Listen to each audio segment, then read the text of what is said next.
that Rep. Evandone is really out to kill this bill. He's the chairman. The chairman of a committee has the obligation, the mandate, to resolve issues in the House. And this should be resolved in the process that is provided through a hearing.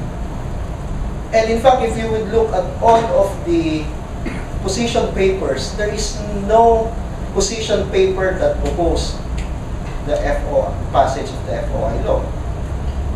And even the contentious issues have already been identified by the committee itself as yun na lang ang pagdidesisyon na nila. So, ano yung mga sinasabi niya na ang dami kasing ganyan, etc. Nasaan yan?